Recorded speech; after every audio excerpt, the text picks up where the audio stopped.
Hello everyone. देखिए, आज के इस सेशन में हम लोग डिस्कस करेंगे cash flow statement. Okay, this is again very important topic. और अभी तक आप लोगों ने फाइनल अकाउंट्स में balance sheet and profit and loss account सीख लिया था कि कैसे उसको प्रिपेयर करते हैं, ठीक है।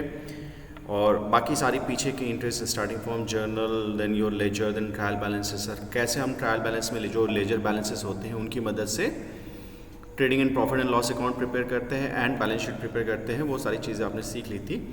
अब जो आज का जो टॉपिक है कैश फ्लो स्टेटमेंट, ये भी बहुत ही ज़रूरी है, ठीक है। तो सबसे पहले तो ये समझने की कोशिश कीजिए आप लोग कि कैश फ्लो स्टेटमेंट पढ़ने की ज़रूरत क्यों है, ठीक है। देखो, normally trading and profit and loss account में आपने प्रॉफिट डिटरमाइन किया था, ठीक है। पहले ग्रॉस प्रॉफिट आपने ट्रेडिंग अकाउंट से निकाला था एंड देन फाइनली उसको आपने प्रॉफिट एंड लॉस अकाउंट में ले जाके नेट प्रॉफिट आपने निकाला था, राइट। वो जो कैलकुलेशन करने का तरीका था नेट प्रॉफिट का, उसको हम लोग डायरेक्ट मेथड भी बोलते हैं, राइट। पहले सेल्स हम लोग लिखते हैं, सेल्स का सारा फिगर, राइट। देन कॉस्ट वगैरह जो भी इन्वॉल्व है वो सारा डिडक्ट करके माइनस करके इंटरेस्ट वगैरह पे करते हैं, टैक्सेस पे करते हैं, देन फाइनली नेट प्रॉफिट आता है, राइट। अब देखो, इसमें जो नेट प्रॉफिट निकालने का जो तरीका है ना, उसमें कुछ एक्सपेंसेस जो हम लोग माइनस करते हैं वो नॉन कैश नेचर का होता है। नॉन कैश का मतलब एक्चुअल में हम लोग कैश पे नहीं करते हैं, बट उसको हम लोग दिखाते हैं कि वो एक्सपेंस है। फॉर एग्जांपल डेप्रिसिएशन, ठीक है। डेप्रिसिएशन हर साल जो भी आपके पास एसेट्स है उस पर एक मेथड के अकॉर्डिंग चार्ज किया जाता है, बट उसको भी एक्सपेंस में दिखाते हैं और फिर हमारा नेट प्रॉफिट आता है, राइट। तो वो एक्चुअली में क्या वो कैश नेचर का है? वो कैश नेचर का नहीं है। एक्चुअली में पैसा आता जाता नहीं है डेप्रिसिएशन में, ठीक है। डेप्रिसिएशन में पैसा नहीं आता है और ना ही जाता है, ठीक है। इसलिए उसको क्या बोलते हैं? Non cash in nature, right. तो नेट प्रॉफिट देखिए एक तरीके से, तो उसमें हम लोग नॉन कैश एक्सपेंडिचर्स को भी हम लोग इंक्लूड कर लेते हैं, ठीक है। एग्जाम्पल, गुडविल वगैरह रिटर्न ऑफ किया तो वो भी एक एक्सपेंस है, वो भी हमने उसमें एक्सपेंसेस में दिखा देते हैं और फिर नेट प्रॉफिट कैलकुलेट करते हैं, राइट। तो कंपनी को ज़रूरत पड़ी कि चलो नेट प्रॉफिट तो हम लोग दिखा रहे हैं, बट एक्चुअली में सिनारियो डिफरेंट होता है, ठीक है। कंपनी चाहती है कि एक्चुअल में कैश कितना आ रहा है, कितना कंपनी के पास पोटेंशियल है, कितना कैश का फ्लो हो रहा है ड्यूरिंग अ पर्टिकुलर ईयर, वो निकालने की कोशिश करते हैं, सो दैट आगे के जो भी इन्वेस्टमेंट प्लान्स वगैरह हैं उसके अकॉर्डिंग उसके बेसिस पे वो डिसाइड किया जा सके, राइट। कैश को किंग बोलते हैं, कैश इज़ अ किंग, ठीक है। और कैश को ही बिजनेस का ब्लड भी बोलते हैं, राइट। तो एक्चुअल कैश कितना आपका जो बिजनेस है वो जनरेट कर रहा है, इसके लिए इसको डिटरमाइन करने के लिए कैश फ्लो स्टेटमेंट की ज़रूरत पड़ती है, ठीक है। तो बेसिक आइडिया, बेसिक डिफरेंस जानने की कोशिश कीजिए कि जो नेट प्रॉफिट निकालते हैं, नेट प्रॉफिट आप लोग निकाल रहे हैं, उसमें नॉन कैश एक्सपेंसेस रहते हैं, राइट। वो एक्चुअल जो सिचुएशन ऑफ द बिजनेस है, कितना कैश आ रहा है, वो दिखाने में असमर्थ रहता है। वेरस कैश फ्लो स्टेटमेंट में एक्चुअली कैश का कितना इनफ्लो हो रहा है या आउटफ्लो हो रहा है वो सारी जानकारी मिल जाती है, ठीक है। इसके अलावा और भी कुछ चीज़ें हैं जो मैं आपको बताना चाहता हूँ कैश फ्लो स्टेटमेंट की ज़रूरत क्यों पड़ती है। कभी कभी आपने देखा होगा कि प्रॉफिट किसी साल किसी कंपनी का बहुत ही ज़्यादा दिखने लगता है, राइट, और किसी साल नॉर्मल सा दिखता है, राइट। अब आपने देखा कि उसके बैलेंस शीट में कैश बहुत ज़्यादा दिख रहा है और किसी साल कैश बहुत कम था, राइट। तो इसके पीछे की कहानी क्या है, ठीक है, क्यों ऐसा हो रहा है, ठीक है, वो जानने के लिए भी आपको कैश फ्लो स्टेटमेंट प्रिपेयर करने की ज़रूरत पड़ेगी, ठीक है। तो simply balance sheet and profit and loss देख के आप किसी कंपनी का परफॉर्मेंस डिसाइड नहीं कर सकते हैं। इसलिए बहुत ज़रूरी हो जाता है कि आप उस कंपनी का कैश फ्लो स्टेटमेंट भी देखें। आपको वो सारी कहानी पता लग जाएगी कि क्यों किसी साल में कैश बहुत ज़्यादा दिख रहा है और क्यों किसी साल में कैश जो है वो नॉर्मल दिख रहा है, क्यों किसी साल में प्रॉफिट बहुत ज़्यादा दिख रहा है, किसी साल में नॉर्मल सा प्रॉफिट दिख रहा है, ठीक है। वो सारी चीज़ें आपको कैश फ्लो स्टेटमेंट से पता लगेंगी, ठीक है। अब ये मैं ऐसा क्यों बोल रहा हूँ कि क्यों पता लग जाएगा? देखो, कैश फ्लो जो कंपनी में आता है ना, बेसिकली कैश का जो फ्लो होता है, देखो यहाँ पे वर्ड काफ़ी इंपॉर्टेंट लिखा गया है, वो लिखा गया है फ्लो, ठीक है, कैश का फ्लो, ठीक है। और उसका स्टेटमेंट है, स्टेटमेंट तो आपको पता है समरी होता है, किसी भी चीज़ का स्टेटमेंट हम प्रिपेयर करते हैं, that means we are talking about the summary of that particular thing, right.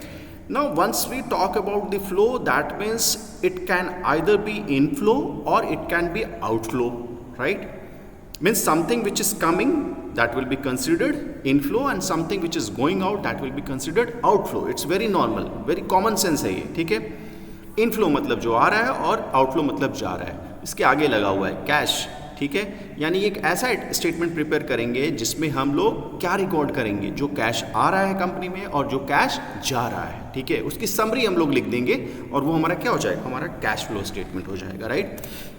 Definition बहुत ही सिंपल है, देखो cash flow statement is a financial statement that aggregates a company's cash inflow and outflows from operating activity, investing activity and financing activity। ये तीन activities काफ़ी important है, definition आएगा, ये तीनों आपको लिखनी पड़ेगी, ठीक है। इनफ्लो एंड आउटफ्लो तीन एक्टिविटीज़ की वजह से होता है किसी भी कंपनी में, ठीक है, और उसका समरी जो हम लोग लिखते हैं वो कैश फ्लो स्टेटमेंट में लिखते हैं, ठीक है। और तीन एक्टिविटीज़ कौन कौन सी हैं, वो तीन एक्टिविटीज़ हैं आपकी operating, investing and financing activity, ठीक है, over set period of time, ठीक है। बहुत ही ध्यान से सुनिएगा आप लोग, अगर ध्यान से सुनिएगा तो सारा का सारा आपका कॉन्सेप्ट इसमें क्लियर हो जाएगा। देखो कैश का मतलब होता क्या है, देखो कैश का मतलब है जो कैश आज बिजनेस के पास पड़ा हुआ है, राइट, बिजनेस के पास है, इमीडिएटली कोई रिक्वायरमेंट आएगी तो बिजनेस उसको खर्च कर सकता है, दैट मीन्स उसको क्या बोलेंगे, कैश इन हैंड। जो कैश बिजनेस का बैंक में पड़ा हुआ है, हर बैंक का अपना करंट अकाउंट होता है, राइट, जिससे वो ट्रांजेक्शन्स वगैरह करते हैं, सपोज चेक के थ्रू ट्रांजेक्शन्स करना है, राइट, तो जो कैश आपके बैंक में पड़ा हुआ है वो भी तो कैश ही है ना, ठीक है, तो उसको भी हम लोग कैश ट्रीट करते हैं, ठीक है। और थर्ड वन है आपका मार्केटेबल सिक्योरिटीज़। मार्केटेबल सिक्योरिटीज़ वैसे सिक्योरिटीज़ हैं जिसमें कंपनी ने इन्वेस्ट करके रखा हुआ है, right, but they are very liquid in nature, ठीक है। एज एंड व्हेन कंपनी को अगर जब कभी भी ज़रूरत पड़ जाए कैश की तो वो इमिडिएटली उस सिक्योरिटी को मार्केट में सेल करके, ठीक है, अपना पैसा इमिडिएटली अरेंज कर सकते हैं, ठीक है। वैसे सिक्योरिटीज़ को हम लोग क्या बोलेंगे, marketable securities. It is very liquid in nature, that means at any time that can be sold or bought, that is called liquid, right, it's very liquid, it has lot of demand, it has lot of supply in the market. You don't have to wait for the selling that particular security, right? As and whenever you want your money back, you can sell it and you can get your money back, right? So that is the meaning of marketable securities. Examples are shares, ठीक है, आप shares में invest करके रखा है company ने किसी का, ठीक है, तो उसको इमीडिएटली मार्केट में सेल करके और पैसे अपना अरेंज कर सकता है, ठीक है। तो बेसिकली इन तीन चीज़ों को ब्रॉडली कैश में हमने रखा है और इसी को हम लोग क्या बोलते हैं, cash and cash equivalents. Equivalents का मतलब क्या, जो कैश की तरह ही होता है, ठीक है, यानी कैश एट बैंक भी कैश इक्विवेलेंट हो गया, मार्केटेबल सिक्योरिटी भी कैश इक्विवेलेंट हो गया, राइट। फ्लो का मतलब इनफ्लो एंड आउटफ्लो, और तीसरा है आपका statement summary of cash movement in a particular year, ठीक है। तो देखो types of cash flow statement, ये तीन एक्टिविटीज जो हमने आपको बता दिया, operating, investing and financing activity, ठीक है। वन बाय वन देखेंगे कि ये तीनों एक्टिविटीज हैं क्या एक स्टोरी के तहत, सो दैट सारा कॉन्सेप्ट जो है आपका वो क्लियर हो जाए, ठीक है। थोड़ा भी डिफिकल्ट नहीं है, बस आपको ध्यान से सुनते जाना है कि कैसे ये तीन एक्टिविटीज़ हैं और कैसे इनको कैश फ्लो में हम लोग पढ़ते हैं, ठीक है। देखो सपोज करो दिस इज़ योर कंपनी, ठीक है, या फिर कोई भी कंपनी है ये, राइट। अब देखो कंपनी को फंक्शन करने के लिए पैसों की ज़रूरत पड़ेगी, राइट, पैसों की ज़रूरत पड़ेगी। सपोज आप अपना एग्जांपल ही ले लीजिए, अगर आपको मान लीजिए कार खरीदना है, राइट, और इमिडिएटली पैसे उतने हैं नहीं आपके पास, जितना का आप ऑडी खरीदना चाहते हैं 50 लाख, राइट, बट उतने पैसे हैं नहीं, आपके पास 10 लाख रुपए हैं, राइट, तो 40 लाख का अरेंजमेंट करना पड़ेगा। तो 40 लाख का अरेंजमेंट आप कहाँ से करेंगे, you will go for the finance, right. आप किसी कंपनी के पास जाएंगे और वहाँ से बोलेंगे कि भाई मुझे आप फाइनेंस कर दीजिए, ठीक है, आप मुझे फाइनेंस कर दीजिए। तो फाइनेंस का मतलब, करवाने का मतलब होता है सोर्स करना, पैसों को सोर्स करना, sourcing of money, right. You are arranging money for your need. Business के लिए पैसा क्यों चाहिए, to start the business, right, to start the business. और बिजनेस पैसा कहाँ से रेज करती है, सोर्स करती है, अरेंज करती है, फाइनेंस करती है, through debt market, equity market, preference shares, right. ये ब्रॉडली आप लोगों को आइडिया है कि यहाँ से ये सोर्स करती है, ठीक है। तो ये बेसिकली हो क्या रहा है, फाइनेंस करवा रही है, फाइनेंस करवा रही है, ठीक है। बिजनेस में जो पैसा आता है उसको आप क्या बोलते हैं, बिजनेस में पैसा फाइनेंस हो रहा है, राइट, फाइनेंस करवा रहे हैं, राइट। तो ये जो तीनों एक्टिविटीज़ हो गई, जो पैसा आ रहा है बिजनेस में, ठीक है, जो दूसरों का पैसा है जिससे आप बिजनेस स्टार्ट करना चाहते हैं, उनको हम क्या बोलेंगे, फाइनेंसिंग एक्टिविटी बोलेंगे, right. That means raising fund from debt market, raising fund from equity market and raising fund from the preference shares. These activities will be known as your financing activity, ठीक है। अगर कोई company अगर पैसे चाहिए तो वो क्या करती है, डेट को इशू कर देती है, ठीक है। इक्विटी शेयर्स क्या बोलेगी, चलो भाई अपना इक्विटी शेयर हम लोग लॉन्च कर रहे हैं, इशू कर देगी, राइट। प्रेफरेंस शेयर्स लॉन्च कर देगी और इन्वेस्टर्स उसको खरीदेंगे, और जब इन्वेस्टर्स खरीदेंगे तो कंपनी के पास पैसा आएगा, राइट। तो these are called financing activity. समझ में आया, ठीक है। तो ब्रॉडली जो आपके दिमाग में ये रहना चाहिए कि डेट मार्केट के थ्रू जो पैसा आ रहा है, इक्विटी के मार्केट के थ्रू जो पैसा आ रहा है और प्रेफरेंस शेयर्स के मार्केट के थ्रू जो पैसा आ रहा है, they all will be known as your financing activity, ठीक है। अब जब पैसा आ गया तो पैसा लेके कंपनी क्या करेगी, चुपचाप बैठी रहेगी, नहीं ना। अब उसको इन्वेस्ट करना स्टार्ट करेगी, ठीक है। इमीडिएटली ऑपरेशन स्टार्ट कर देगी क्या, इमीडिएटली अपना प्रोडक्ट बनाना स्टार्ट कर देगी, नहीं। पहले क्या करेगी, जो पैसा आया उससे बिल्डिंग मैन्युफैक्चरिंग हब बनाएगी, राइट। लैंड वगैरह खरीदेगी, राइट। मशीनरीज खरीदेगी, शेयर्स वगैरह कुछ पैसे बच गए तो उनको फिर इन्वेस्ट कर देगी, राइट। डिबेंचर्स खरीद लेगी, ठीक है। बट प्री रिक्विजिट तो यही है ना कि पहले बिल्डिंग लगाओ, ठीक है, मशीनरीज वगैरह लगाओ, उसके बाद से कहीं जाके प्रोडक्शन स्टार्ट होगा। तो ये जो अभी इन्वेस्टमेंट करना स्टार्ट कर दिया, पहले फाइनेंस करवाया, फाइनेंस के बाद अब इन्वेस्टमेंट करना स्टार्ट किया, तो ये सारी एक्टिविटीज़ कहलाएंगी हमारी इन्वेस्टिंग एक्टिविटी। तो दो एक्टिविटी तो हमने पढ़ लिया, देखो कितना ईजी है। पहला था फाइनेंसिंग एक्टिविटी, जो पैसा लेके आ रही थी कंपनी, और फिर उस पैसे को जहाँ इन्वेस्ट करना स्टार्ट किया, they will be known as your investing activity.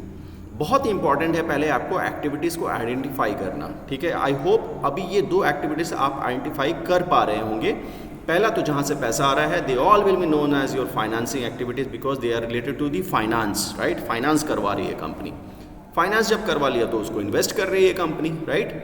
Invest कर रही है ना बिल्डिंग वगैरह, मशीनरी वगैरह में, राइट। और जो पैसा बच गया उससे शेयर्स वगैरह खरीद लिया, डिबेंचर्स खरीद लिया, राइट। तो वो सब क्या हो गया, इन्वेस्टिंग एक्टिविटी। अब जब फाइनेंसिंग एक्टिविटी हो गया, इन्वेस्टिंग एक्टिविटी हो गया, तो बच क्या गया, बच क्या गया, अब ऑपरेशन स्टार्ट होगा, अब कोर ऑपरेशन स्टार्ट होगा, प्रोडक्ट बनना स्टार्ट हो जाएगा, राइट। कंपनी प्रोडक्ट बनाएगी तभी तो उसको मार्केट में सेल करेगी और फिर वहाँ से पैसा कमाएगी। अल्टीमेट गोल क्या है, प्रॉफिट कमाना कंपनी का, राइट।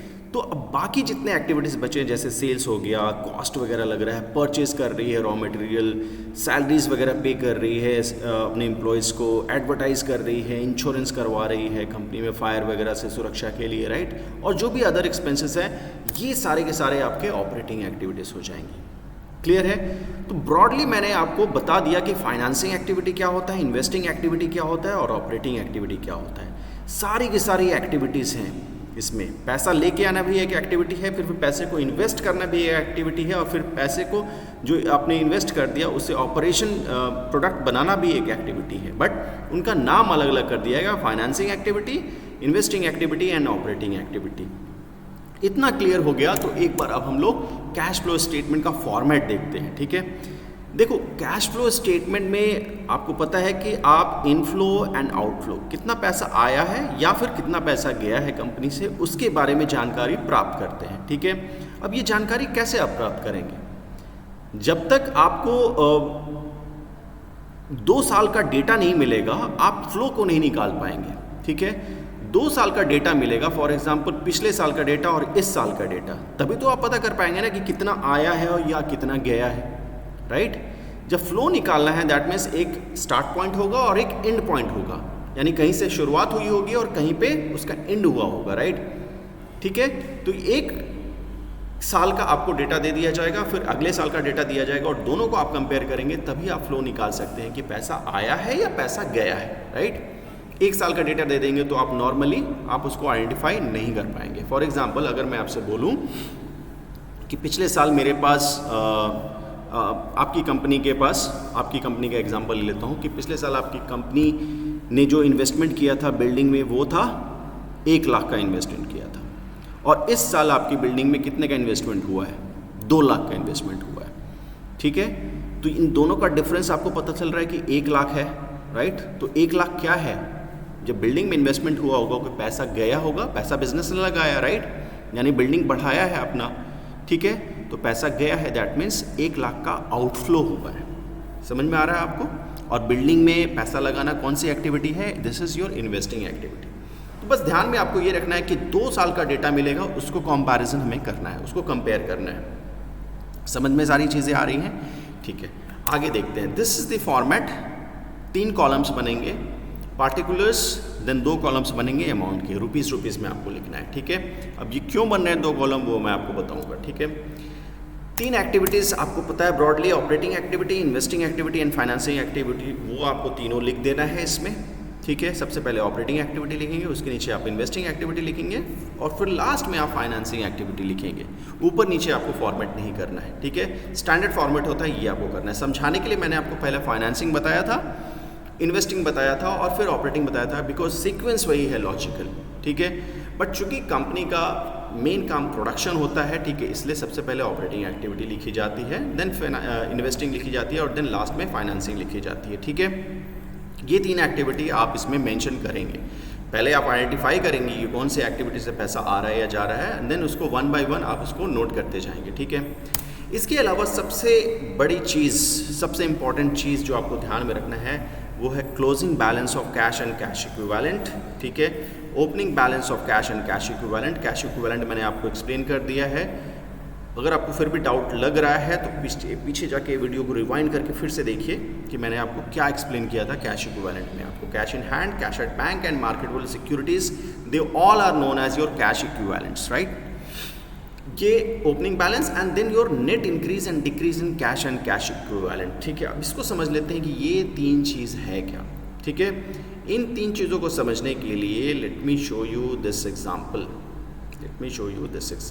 ओके। जैसा कि मैंने आपको बताया कि कैश इनफ्लो एंड आउटफ्लो जानने के लिए हमें 2 साल का डेटा चाहिए। देखो आपके सामने 2 साल का डेटा मैंने रख दिया है। 2021 में जो कैश था, अब कैश कहाँ मिलता है? बैलेंस शीट में मिलता है, आपको पता होगा, ये एसेट होता है कैश, राइट, ठीक है। 2021 में 4 लाख था और 2022 में 4,75,000 है, ठीक है। ये आपका कैश का पोजीशन है और हम लोग क्या बना रहे हैं? कैश फ्लो स्टेटमेंट बना रहे हैं, ठीक है।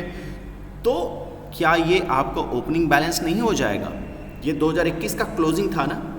अगर आप 2022 का कैश फ्लो स्टेटमेंट बना रहे हैं तो 2021 का जो क्लोजिंग होगा वो आपका क्या हो जाएगा? 2022 का ओपनिंग हो जाएगा। और ये 2022 का जो कैश आपका जो बुक में पड़ा हुआ है ये आपका क्या हो जाएगा? क्लोजिंग हो जाएगा, ठीक है। तो this will become opening balance and this will become closing balance, right. Clear है? Net change in cash equivalents क्या हुआ? 4 लाख से 4,75,000 हो गया और ये 4,75,000 माइनस 4 लाख यानी नेट चेंज आपका 75,000 हो गया, ठीक है। तीनों चीज़ें आपको मिल रही हैं, opening balance, closing balance and net change in cash and cash equivalent. तो क्या हम इन तीनों चीज़ों को यहाँ पे नहीं लिख सकते? ठीक है, क्वेश्चन स्टार्ट होने के पहले ही आपको ये 3 चीज़ें मिल जाएंगी, ठीक है। वो 3 चीज़ें आपको यहाँ पे लिख देनी है, ठीक है। Closing balance, then opening balance and net change and increase and decrease in cash and cash equivalent, right. Clear है? ये तीनों चीज़ें मैंने आपको समझा दिया। 2 साल का आपको डेटा मिलेगा, 2 साल के डेटा से आपको ये तीनों चीज़ें मिल जाएंगी।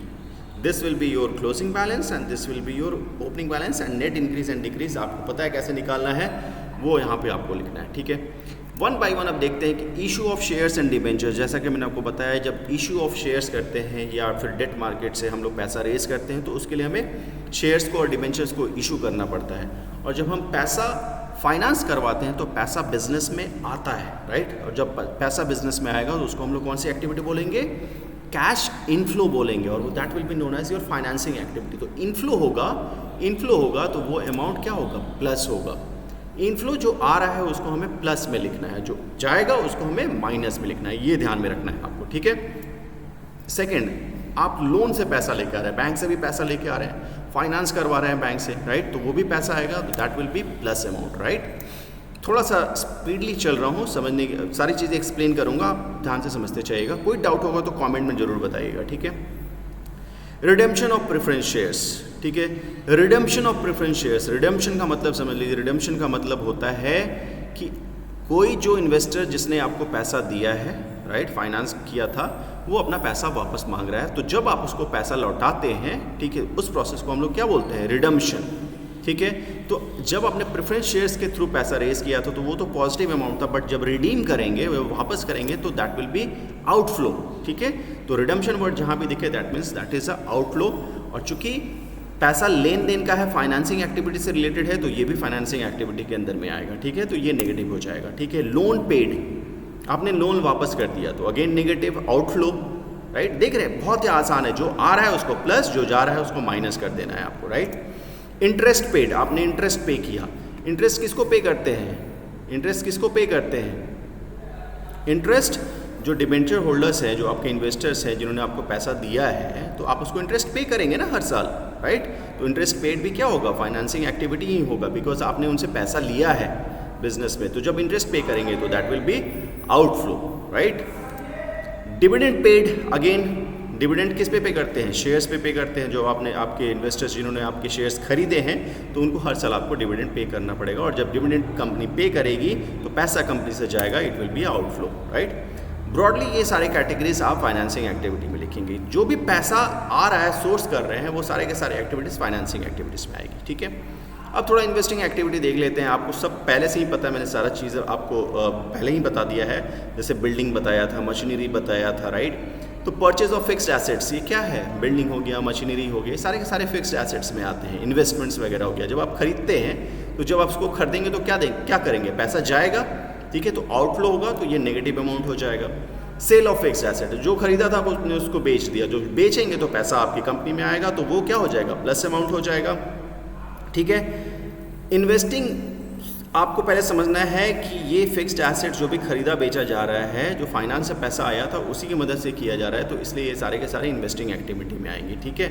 एग्जाम में खूब क्वेश्चन पूछा जाता है कि डिविडेंड रिसीव्ड कौन सी एक्टिविटी है और डिविडेंड पेड कौन सी एक्टिविटी है। तो डिविडेंड पेड देखो कौन सी एक्टिविटी है, यहाँ पे फाइनेंसिंग एक्टिविटी है, बट डिविडेंड रिसीव्ड कौन सी एक्टिविटी हो जाएगी? ये डिविडेंड रिसीव्ड हो जाएगी इन्वेस्टिंग एक्टिविटी। काफ़ी बच्चे कन्फ्यूज हो जाते हैं कि सर ऐसे क्यों हो रहा है, ठीक है? थोड़ा भी घबराने की ज़रूरत नहीं है। देखो, डिविडेंड पेड तो तब का सिचुएशन है ना जब आप पैसा कहीं से लेके आए हैं। जिन्होंने आपको पैसा दिया है उन्हीं को तो आप डिविडेंड पे करते हैं ना, या इंटरेस्ट पे करते हैं, राइट? तो जब पैसा दे दिया तो वो तो आपको पहले से पता है कि फाइनेंसिंग एक्टिविटी है, राइट? अब डिविडेंड रिसीव्ड कब होगा? जब आपने किसी को पैसा दिया है, और आपने जब किसी को पैसा दिया है वो इन्वेस्टिंग एक्टिविटी होती है, ठीक है? जब पैसा आप उधारी लेके आ रहे हो वो फाइनेंसिंग एक्टिविटी है, बट जब पैसा आप किसी को दे रहे हो वो इन्वेस्टिंग एक्टिविटी। आप इन्वेस्ट कर रहे हैं बिकॉज आपको इंटरेस्ट मिलेगा, आप इंटरेस्ट कमाएंगे, राइट? तो ये दोनों डिफरेंस आपको थोड़ा ध्यान में रखना है, ठीक है? तो जहाँ पे आपके जो ओरिजिन होगा वो आपको ध्यान में रखना है। तो डिविडेंड रिसीव्ड दैट मीन्स आपने कहीं इन्वेस्टमेंट किया था, तभी तो आपको डिविडेंड मिलेगा ना। तो ये भी इन्वेस्टिंग एक्टिविटी के अंदर में आ जाएगा। और डिविडेंड रिसीव्ड क्या होगा? प्लस होगा, क्योंकि ये इनफ्लो होगा, राइट? पैसा मिलेगा, received, right? Interest received, again the same thing, it will be plus, right? Rent received, अब रेंट रिसीव्ड देखो क्या है, आपने कोई बिल्डिंग खरीदा, राइट? अब बिल्डिंग में कुछ कमरे आपके बच गए, सपोज उसका कुछ यूज़ नहीं हो रहा, तो आपने रेंट पे लगा दिया, ठीक है? तो उससे भी रेंट आएगा।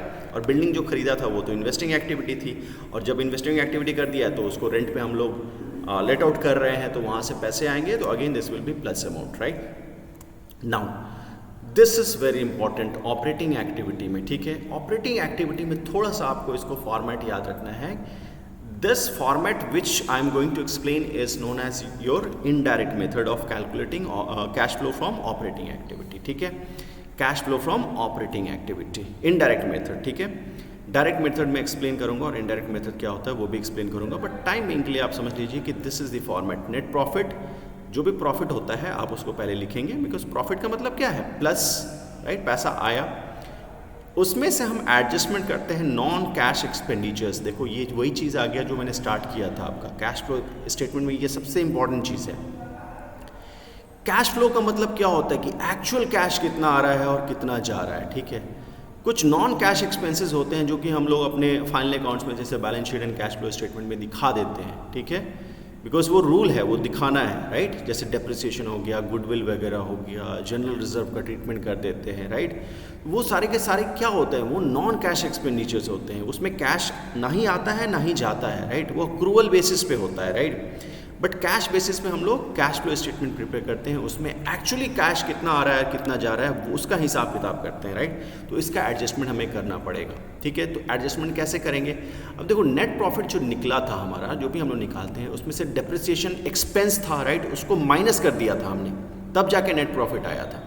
बट एक्चुअली डेप्रिसिएशन हुआ था क्या? कैश गया था क्या? नहीं गया था।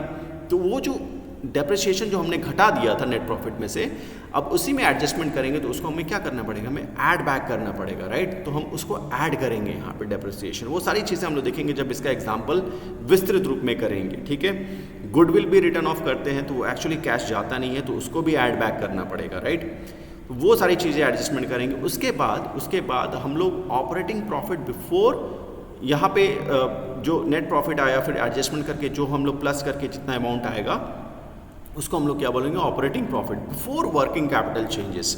अब देखो यहाँ पे काफ़ी इंपॉर्टेंट वर्ड आ रहा है, वर्किंग कैपिटल चेंजेस। ठीक है, वर्किंग कैपिटल क्या होता है? वर्किंग कैपिटल का अगर आप फॉर्मूला देखेंगे तो it is equal to current assets minus current liabilities.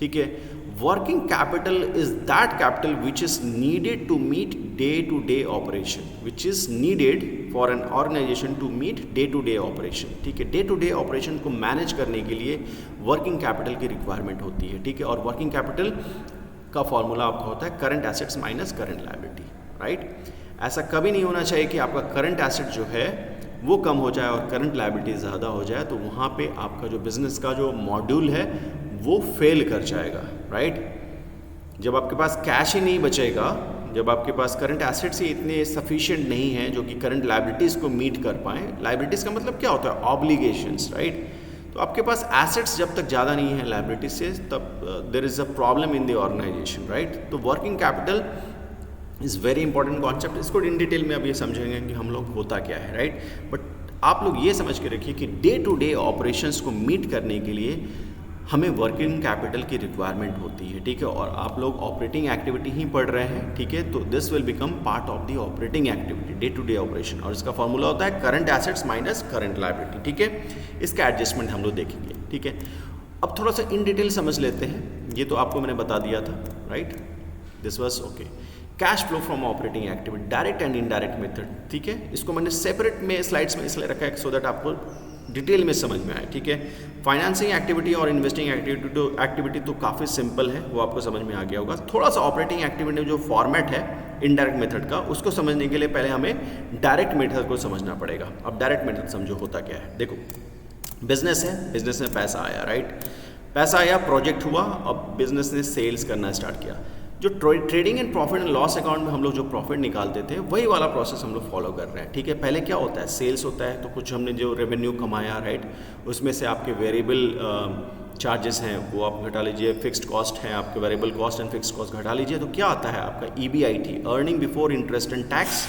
उसमें से आप जब इंटरेस्ट पे करते हैं तो आपका प्रॉफिट बिफोर टैक्स आता है, फिर उसमें से टैक्स आप माइनस कर दीजिए, सरकार को दे दीजिए, तो आपका क्या आ जाएगा? ये आएगा नेट प्रॉफिट।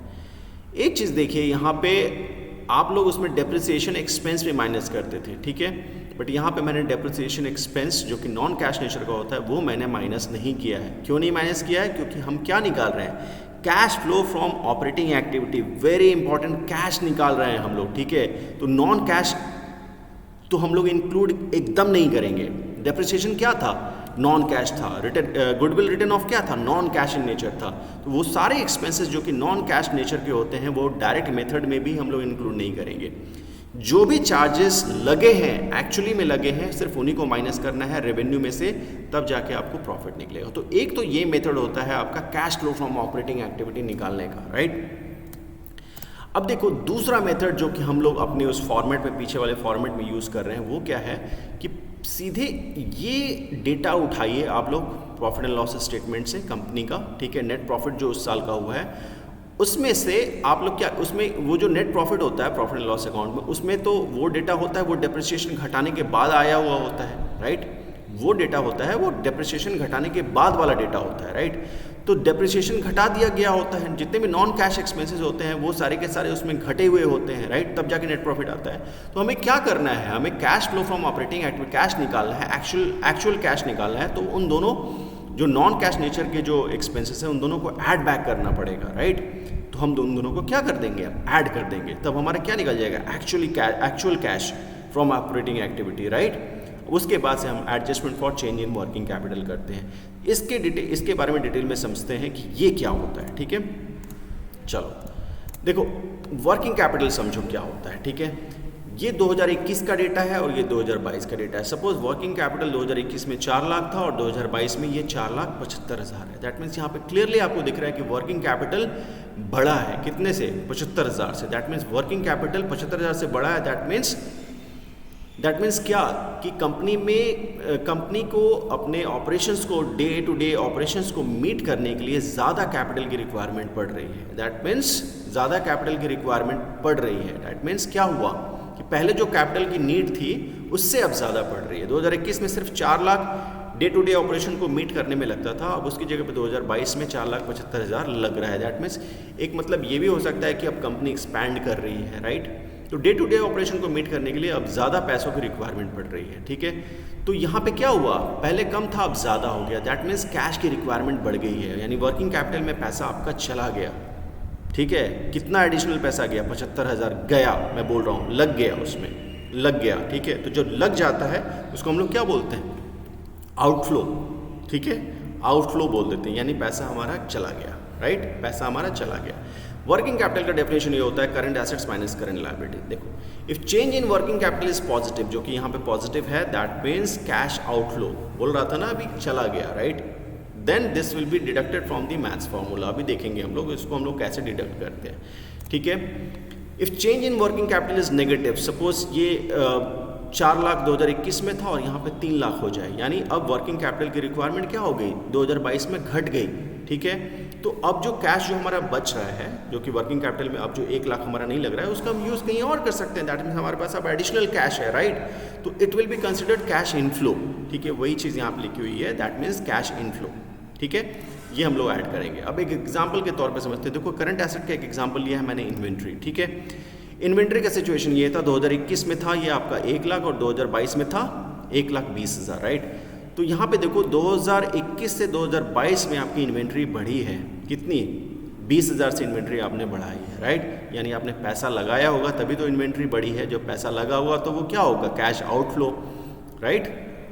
तो यहाँ पे करंट एसेट्स बढ़ गया होगा, करंट एसेट ही बढ़ रहा है ना, जब इन्वेंट्री बढ़ती है तो करंट एसेट बढ़ेगा। तो जब करंट एसेट बढ़ेगा तो इस फॉर्मूला को ध्यान से देखिए आप, जब भी इस फॉर्मूला में आप करंट एसेट्स को बढ़ाएंगे आपका वर्किंग कैपिटल बढ़ेगा, और जब वर्किंग कैपिटल बढ़ता है तो उसको आप लोग क्या करते हैं, उसको आप लोग कैश आउटफ्लो की तरह ट्रीट करते हैं, ठीक है। तो ये सारी चीज़ें आपको बस ध्यान में रखनी है कि कैसे क्या बढ़ रहा है तो उसका क्या इनफ्लो का इफेक्ट लेंगे या आउटफ्लो का इफेक्ट लेंगे, ठीक है। करंट एसेट्स अगर बढ़ा, दैट मीन्स पैसे लग रहे हैं, आप एसेट्स को बढ़ा रहे हैं, यानी एसेट्स को बढ़ा रहे हैं तो पैसे लग रहे हैं, वो आउटफ्लो हो जाएगा, ठीक है, समझ में आ रहा है। और अगर आप एसेट्स को घटा रहे हैं, सपोज इन्वेंटरी घट जाता है, दैट मीन्स आपने एसेट्स को सेल कर दिया, राइट, तो पैसे आ जाएंगे, तो that will be considered cash inflow, ठीक है। अब एग्जांपल लायबिलिटी का समझ लेते हैं। लायबिलिटी मतलब एक क्रेडिटर ले लिया मैंने। क्रेडिटर्स तो आपको पता ही है कि जिन लोगों का पैसा कंपनी ने लिया हुआ है, जिनको हमें पे करना है, राइट, तो they are our liabilities, right. Suppose ये मान लो दिस वॉज द फिगर, 2021 में 1 लाख था और 2022 में ये 1,20,000 है, ठीक है, यानी उधारी और बढ़ गई है कंपनी के ऊपर, ठीक है, 2021 की तुलना में 2022 में और बढ़ गई है। तो उधारी बढ़ गई है मतलब माल आया है कंपनी के पास, ठीक है, और जब आता है तो उसको हम लोग क्या बोलते हैं, उसको हम लोग इनफ्लो बोलते हैं, ठीक है। तो अगर करंट लायबिलिटी आपका बढ़ रहा है, करंट लायबिलिटी आपका बढ़ रहा है, ठीक है, तो करंट लायबिलिटी बढ़ रहा है तो यहाँ पे वर्किंग कैपिटल पे उसका क्या इफेक्ट पड़ेगा। देखो, करंट लायबिलिटी के आगे माइनस लगा हुआ है, ठीक है, तो ये अगर बढ़ाएंगे तो ये हमारा वर्किंग कैपिटल घट जाएगा, ठीक है। एसेट बढ़ाते हैं तो वर्किंग कैपिटल बढ़ता है, बट करंट लायबिलिटी बढ़ाते हैं तो वर्किंग कैपिटल घट जाता है। तो जब वर्किंग कैपिटल घटता है, ठीक है, तो वर्किंग कैपिटल जब घटता है दैट मीन्स कंपनी में अब पैसों की कम रिक्वायरमेंट है, ठीक है, पैसों की कम रिक्वायरमेंट है। आपको सारी चीज़ें कोरिलेट करनी है, तभी आप कैश फ्लो स्टेटमेंट का क्वेश्चन सॉल्व कर पाएंगे। जब हम लोग क्वेश्चन करना स्टार्ट करेंगे तो ज़्यादा बेहतर तरीके से हमें समझ में आएगा, ठीक है, क्लियर है। तो वर्किंग कैपिटल जब आपका घटेगा, ठीक है, तो उसका हम लोग ट्रीटमेंट वहाँ पे क्या लेंगे, उसको माइनस कर देंगे, ठीक है, ओके। वर्किंग कैपिटल जब घटेगा तो that will be considered cash inflow, और उसके अकॉर्डिंग हम लोग उसका ट्रीटमेंट लेंगे, क्लियर है। तो यहाँ तक अगर आपको चीज़ें समझ में आ गई होंगी तो ये फॉर्मेट जो है आपके लिए अब इजी हो जाएगा समझना यहाँ पे, ठीक है। सबसे पहले हम क्या करेंगे, हम लोग नेट प्रॉफिट लिखेंगे, ठीक है, फिर उसके बाद से हम लोग क्या करेंगे, adjustment for non cash expenditures, जो भी डेप्रिसिएशन जो हमने माइनस कर दिया था उसको प्लस कर देंगे, गुडविल वगैरह प्लस करेंगे, फिर उसके बाद से जो भी आएगा उसमें हम लोग वर्किंग कैपिटल जो चेंज हो रहा है, current assets on current liabilities, वो हम लोग प्लस माइनस करेंगे, एंड देन उसके बाद से हम लोग final cash flow from operating activity निकालेंगे, क्लियर है, ठीक है। ये बेहतर तरीके से तब समझ में आएगा जब हम लोग एक क्वेश्चन करना इस पर स्टार्ट करेंगे, ठीक है। फिलहाल अभी के लिए इतना ही, जब क्वेश्चन स्टार्ट करेंगे तो फिर ये आपको बेहतर तरीके से समझ में आएगा, ठीक है। एक बार वीडियो को फिर से ज़रूर से ध्यान से देखिएगा, सारी चीज़ें समझने की कोशिश कीजिएगा, नोट्स बनाइएगा, ठीक है। एंड कुछ डाउट हो तो क्वेश्चन में पूछना। फाइनली इसके बाद से क्वेश्चन से अटेम्प्ट करना हम लोग स्टार्ट कर देंगे। Okay, till then thank you so much.